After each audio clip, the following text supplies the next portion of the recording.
Hey guys, welcome back to another Game Time Discussions podcast. I'm Emory Cuzzy. I'm sitting here with Cameron Selby, and today we're going to go over the cornerback position for our 2024 NFL draft prospects. Cornerback's a pretty strong position in this draft class.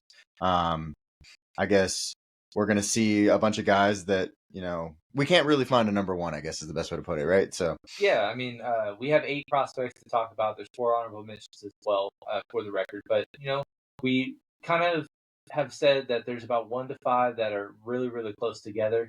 And probably all 8 of them are day 1 or 2 picks, I would say, yeah. in my Oh, eyes. yeah. So, and probably 3 to 5 would find themselves in the first round, hmm that you wouldn't be kind of completely surprised if they were hit there. So, Yeah. we're going to break down each one, get short and sweet to the point. Starting off, we're going to go with the honorable mentions. Going with DJ James out of Auburn, Chris Abrams-Drain out of Missouri, Mike Sancherstill out of Michigan, and then Terrion Jones out of Florida State. hmm I guess kind of wrap up each one, give a little bit of blurb about each one, and Yeah. Yeah. So DJ James actually is a pretty exciting prospect. The biggest, so like he's got all the athleticism and the ability to cover. He might end up being one of the better cover corners in this class. His biggest problem is he is 6'1", 165 pounds. And at the NFL level, at 165 pounds, you just can't, you get bullied. It's just not something that you normally see. But he is 6'1". He has the frame. He's a younger guy, but it's just like, can he put the weight on? Can he do those things? He's a 2-time All ACC, SEC player, from Auburn. He's probably the worst of all the corners in the run game because of the size. So he has limitations, and that's why he's not a top 8 guy. And then going to Chris Abrams-Drain, maybe the best zone coverage corner we saw this last year. He's an All-American. He was an All-American. He plays next to a guy we're going to talk about on the list who wasn't an All-American.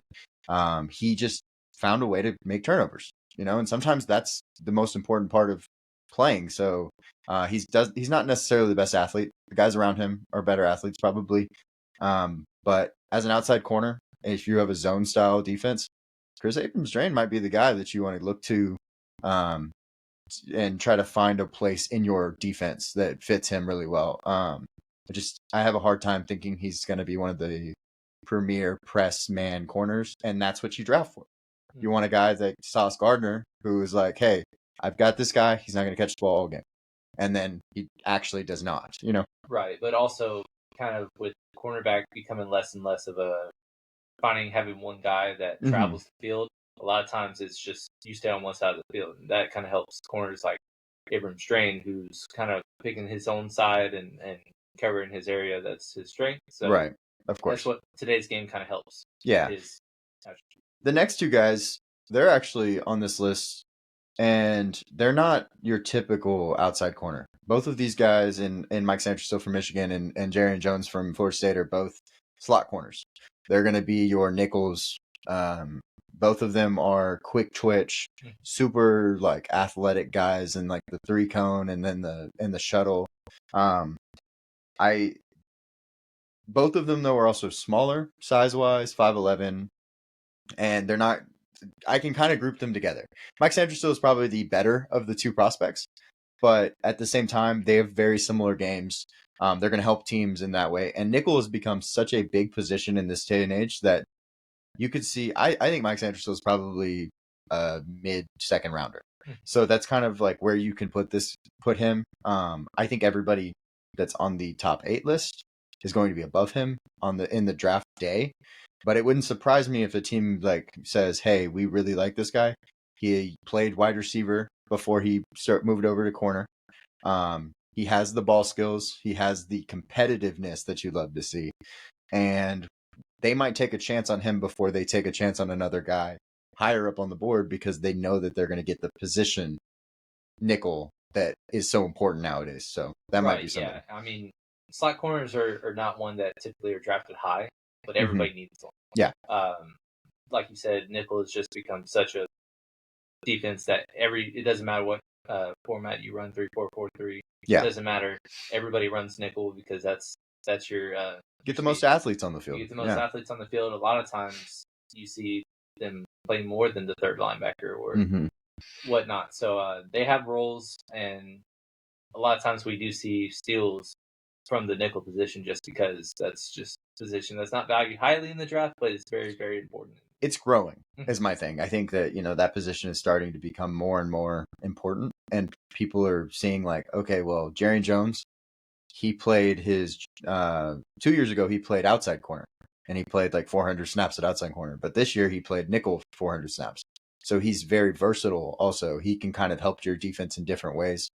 I think that his presence on a team is more beneficial than, somebody else that has like a higher upside, but hasn't done it. He's done it at both positions. So I think he's a good pick too. Yes. So yeah, let's start off our rankings. We'll start at number 8, Kamari Lassiter.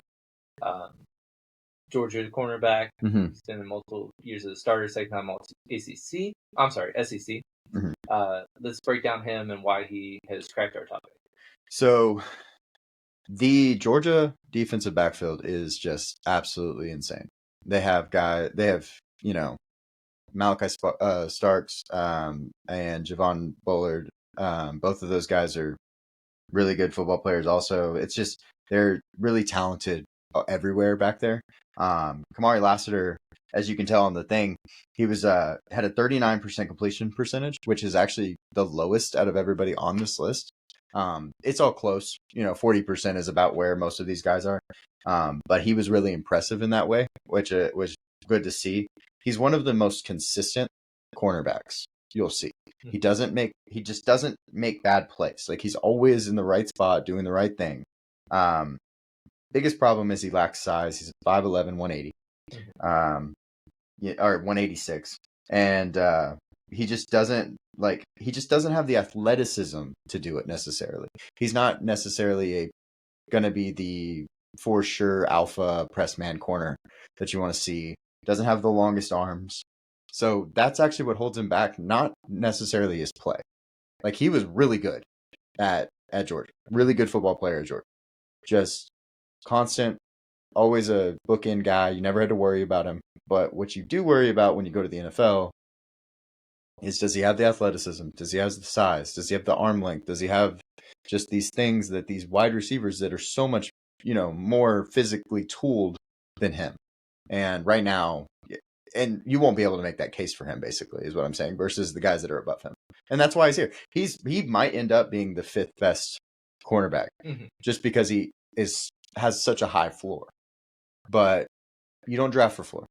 You draft for upside. So yeah, and George, we're starting off our pro days too. I remember seeing a tidbit of there was concern about his 40 time, how there were some hand times that were as slow as 4.6, but I guess it was corrected to where no, it was in the 4.5. So that was a little much ado about nothing. But when you don't have the size, you need to make up with it with athleticism. If you don't have either, that's how you kind of slip down people's draft boards. So, but yeah, he had the production. Creating turnovers is something that I think would help stand out more. Yeah, for sure. 0 interceptions over the last season, but no touchdowns given up. So it's also the fact that he's one of 4 DBs, and he had a 10% target rate. And they had really good DBs. So, you take your choice. Like, you're going to be wrong as an offense. But at the same time, like, 10% target rate shows you that no one wants to throw at this guy. Exactly. Interceptions aren't something that is like a mainstay of like who's the best corners anymore. Because it used to be just like you're chunking it down and seeing what happens. But now it's like Sauce Gardner's an all-pro. He has 1 interception all season. Yeah. And he is the all-pro over, guys like Jalen Johnson, who break out with several turnovers, game-changing plays, but it's the being technical sound, not being targeted a ton, and when you are targeted, you shut it down. Exactly, but he has the athleticism, length, and other things that Lassiter doesn't, which makes him that's the difference, and that's why he was a top 5 pick, not being talked about going at the beginning of the second round. Right. So moving on, we got Ennis Rakestraw. He's kind of one that's kind of been all over the board. That we've seen with people. Some have had him as high as like picked in the teens. Mm-hmm. Some have him falling late second round. He's kind of a little all over the place. Tell us why he's at 7, and is that kind of a firm ranking, or is he kind of somebody that can fluctuate a little bit in our eyes as well? So definitely did not impress at the combine. Mm-hmm. And that's something that we have to talk about. 5'11", 183, actually smaller than Kamari Lassiter. Kamari Lassiter basically ran the same 40 at the end of the day.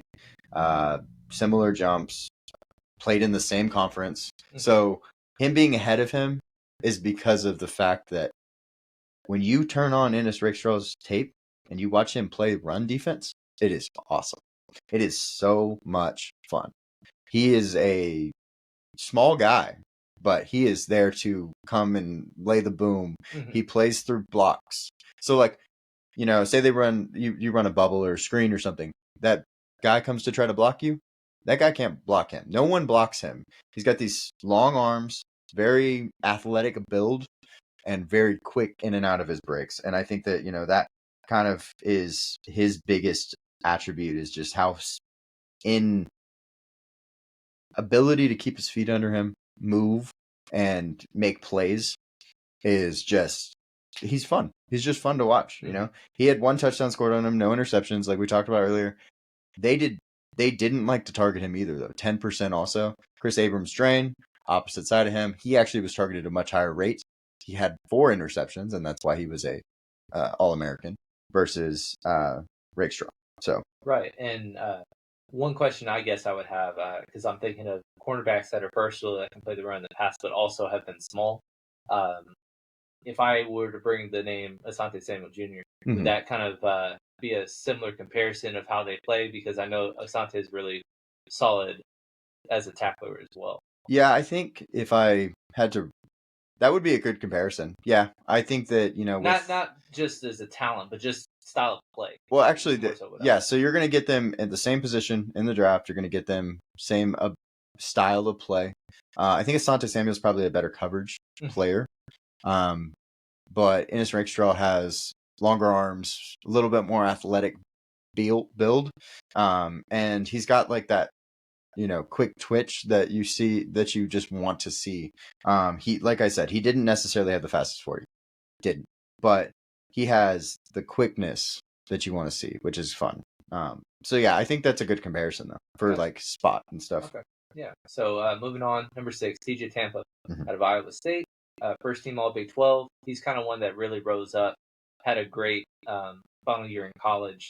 So tell me why we've seen him almost jump into the top 5. Well, for him, you can't underestimate potential, and this guy has like all the potential in the world. I think my size comp to him is Joey Porter Jr., who just went to Pittsburgh and had a great season. The one thing that he lacks a little bit, he's got really long arms, great in press, can play basically, any receiver he played this year in press, he was very comfortable. He's got, I guess he's got good IQ, is a good way to put it. He's knows where his help is in things. And I wish, my biggest problem for him was he wasn't a competitor enough to me. And he would be higher on this list if he was just like, takes off and just like misses sometimes. It's okay to miss, right? Like he just didn't explode all the time like I wanted him to. And he has that ability, so I don't know why he didn't necessarily. But he has the athletic build, the athletic traits to be a true number 1 corner. Built like, Pat Surtain, Joey Porter, Sauce Gardner, those builds that you want, he has that. Mm-hmm.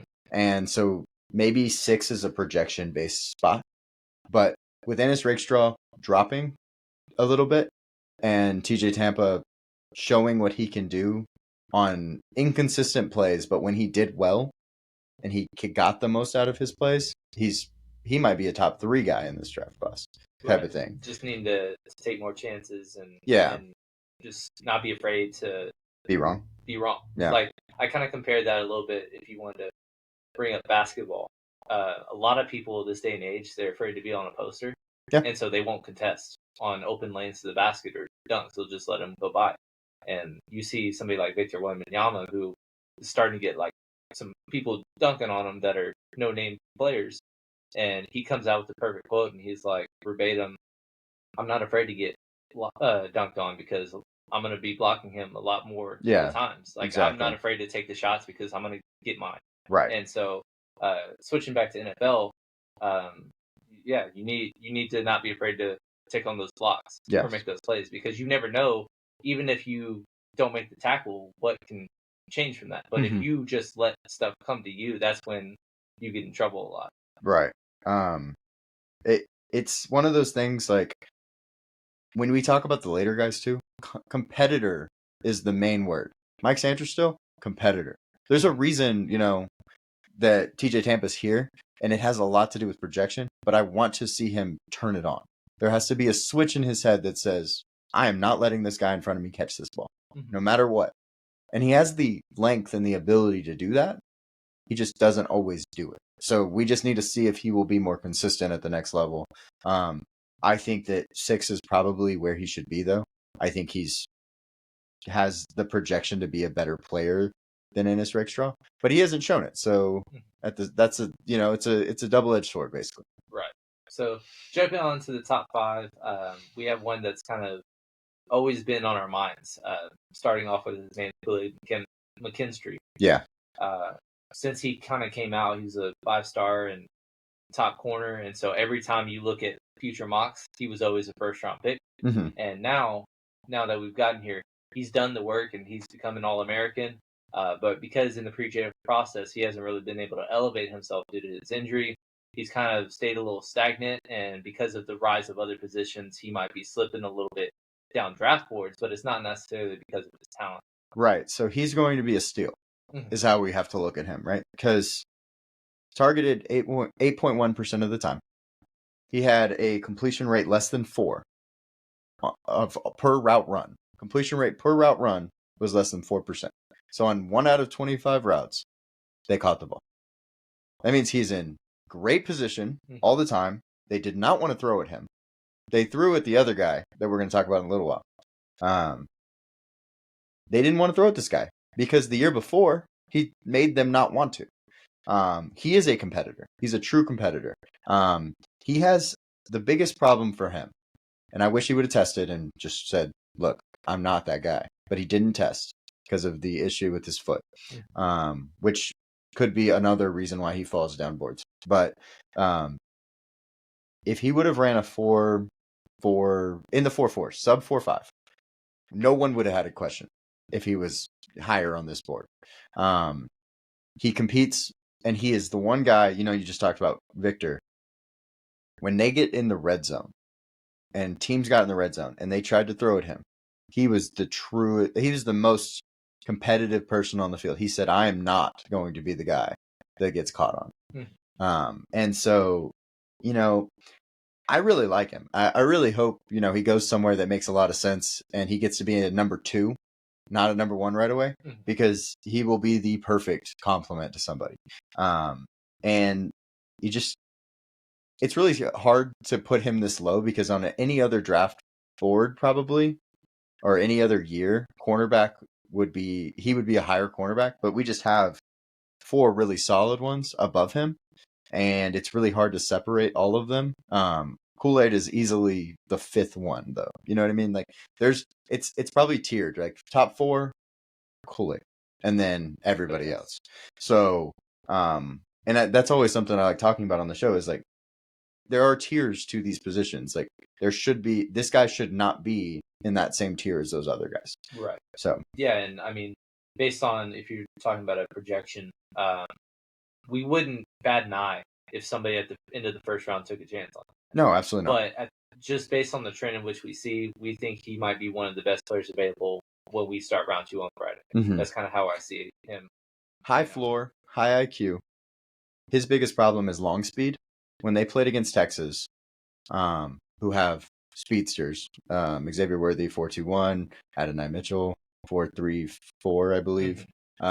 Both of those guys, that long speed hurt him. He went 4 for 5 4 completions out of 5, which is the most by far this year on him.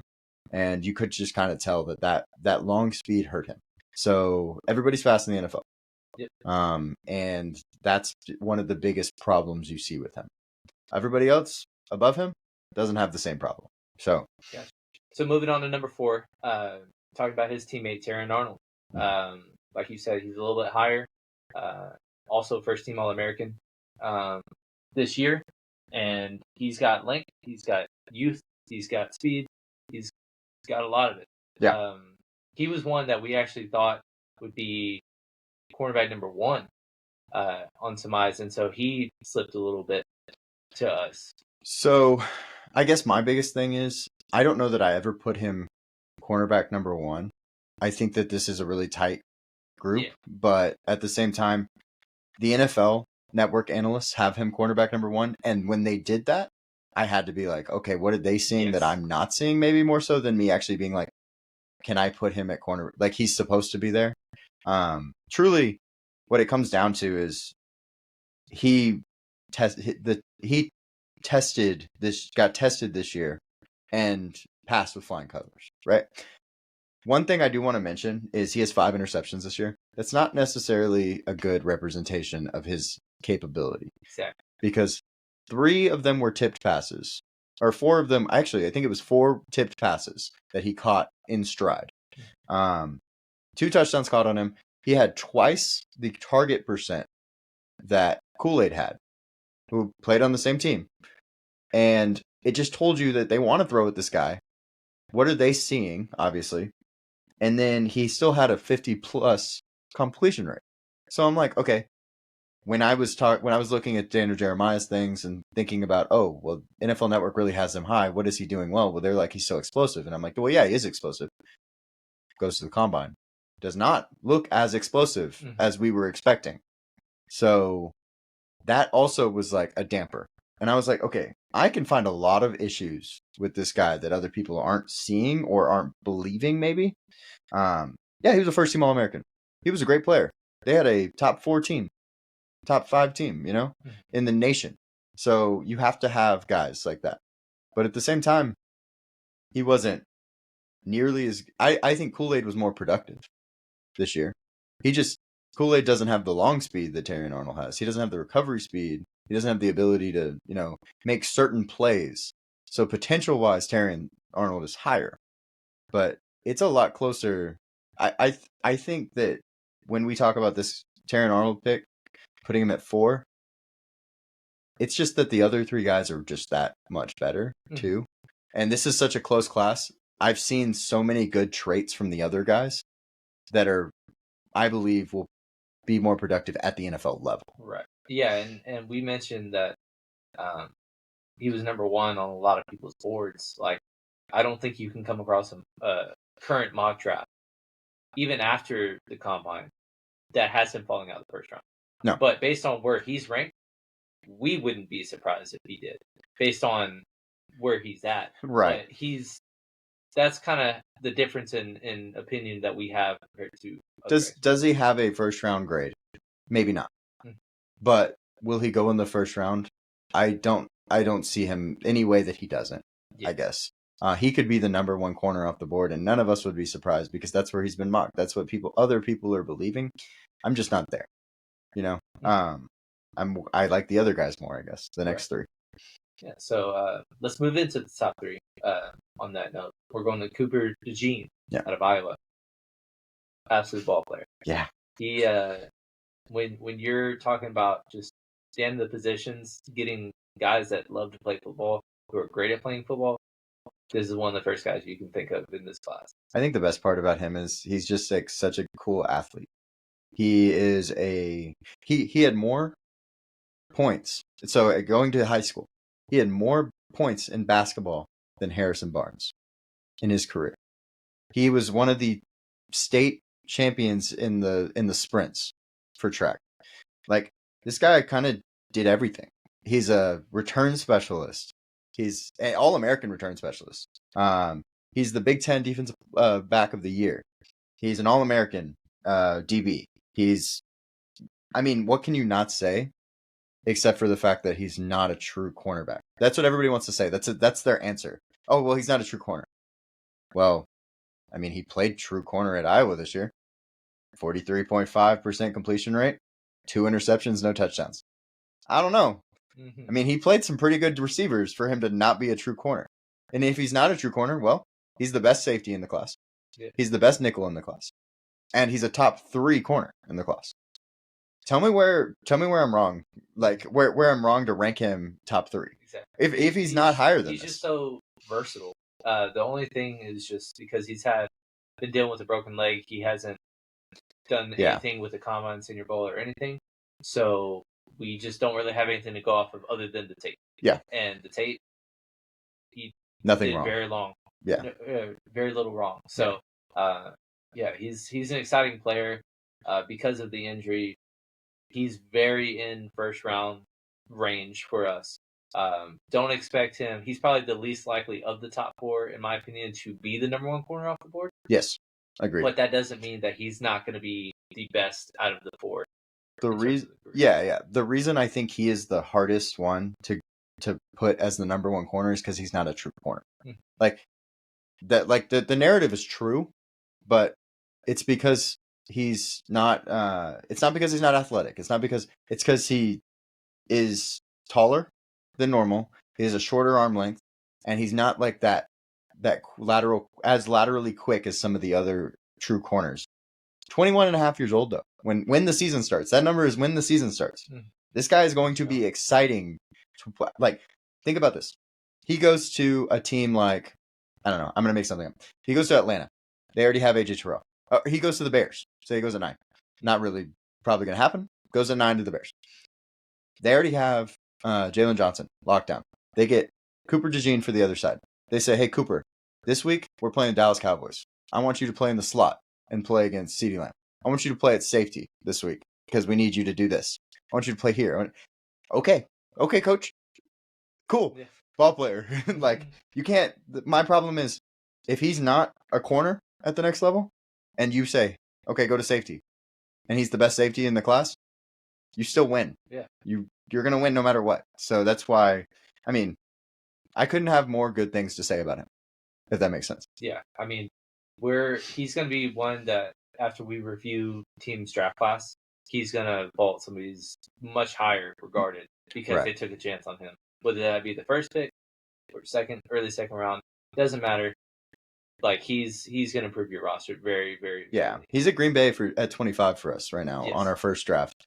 And he goes there opposite Jair Alexander, moves to safety next to Xavier McKinney. Whatever you need him to do, he'll do it. And that's pretty cool. It's a pretty cool play.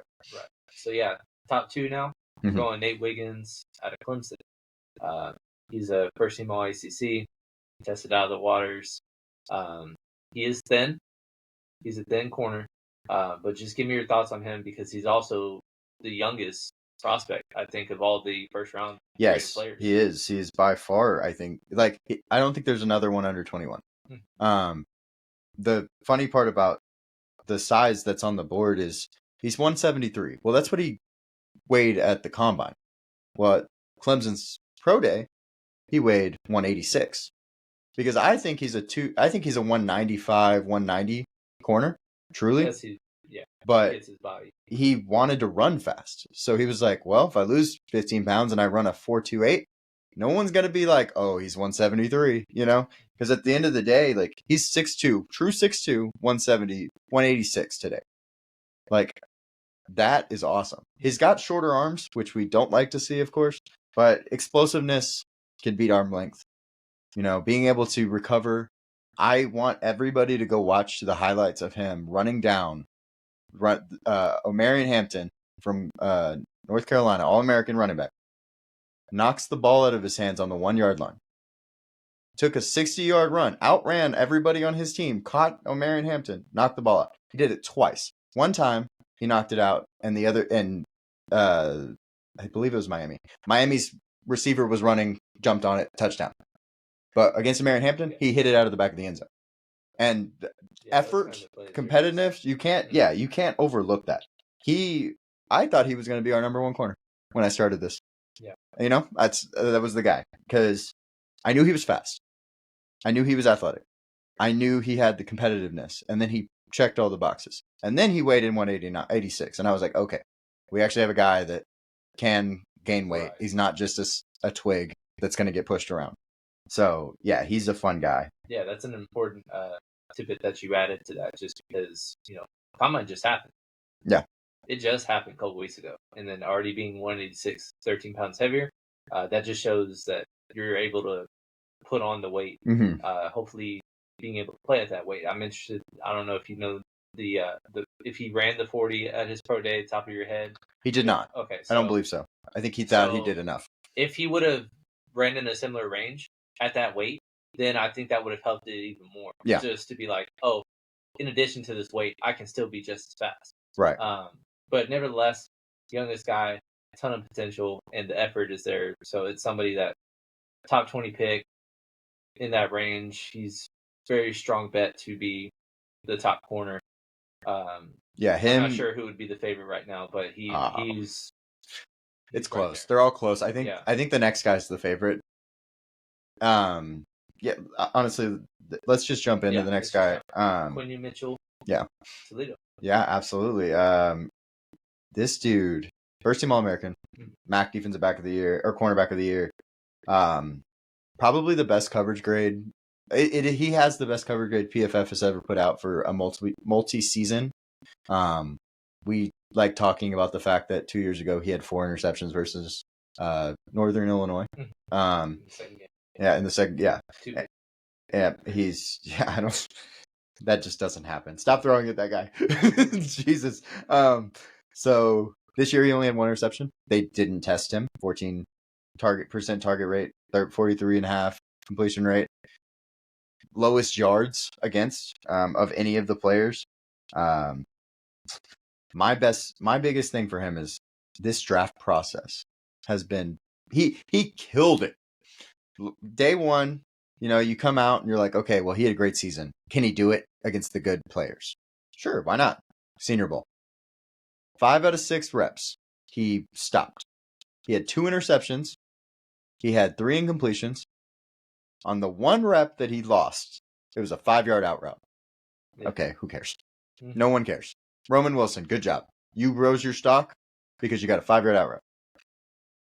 Quinyon Mitchell was just killing it. He has a diving play, and this is separate. Those were just one-on-ones. When in team, he has a diving pass breakup that was just beautiful. Played it, click, close, all the things.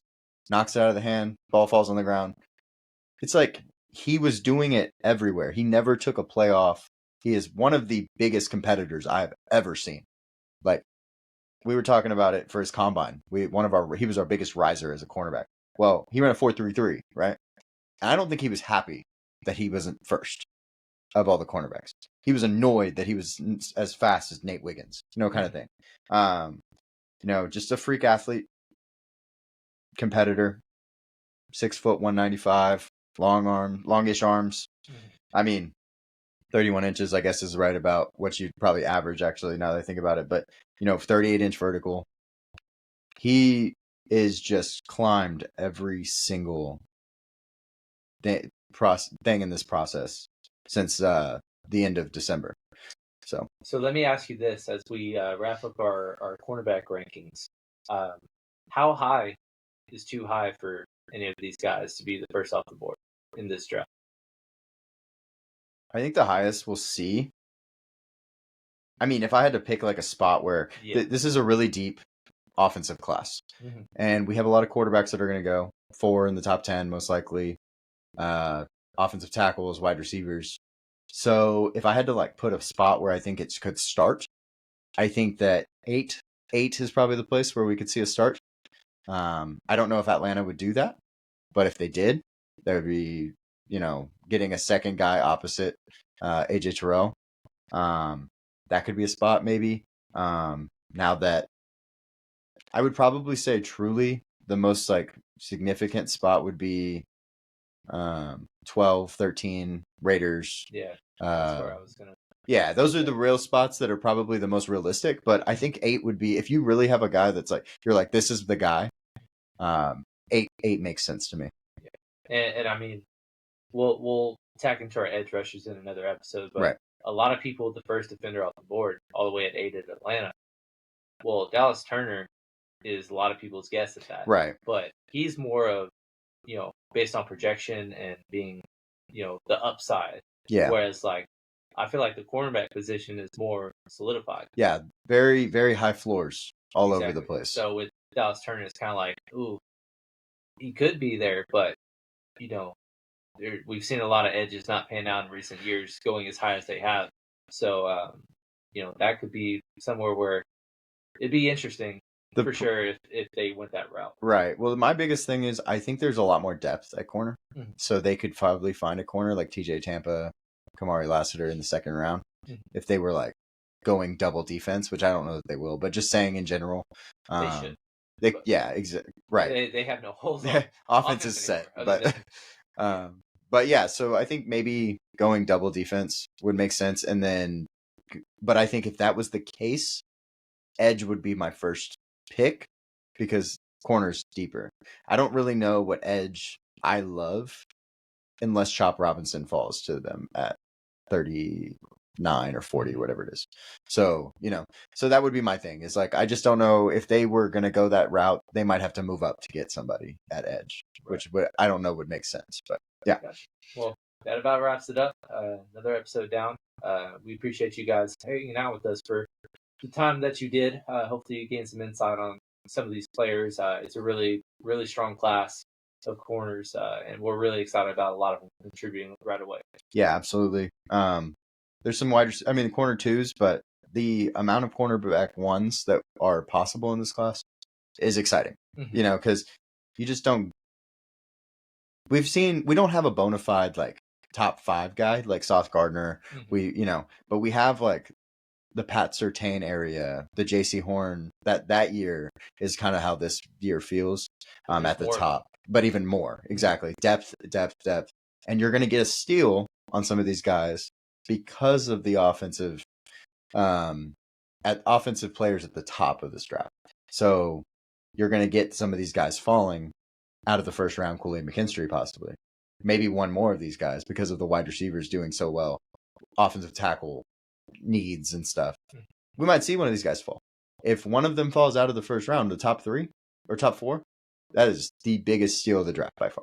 And we will be talking about it. So for sure. Yeah. But please check out our other videos. We got a linebacker one that just came out.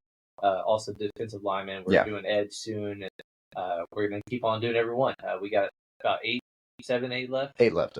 So we gotta cover everyone. Gotta give you insight on what to expect for not only all the first rounders, because that's the sexy range of players, but some of the second and third rounders, because we've seen a lot of day 2 picks instantly contribute. So we got to start getting familiar with those names. Yeah, we could have had more corners on this list. That's the thing too. Is like there's a lot of day 1, day 2 guys in this draft. So, yeah, we're excited. Like, comment, subscribe. Definitely get in the comments and tell us if you thought Terrion Arnold's 4. Why would you do that? He's number 1 in this class. I understand what you're gonna say. Yeah. I want you to tell me what you think. Give me full feedback, and I'll message you back. Mm-hmm. Absolutely. So we appreciate it. You'll have a good one. Yeah.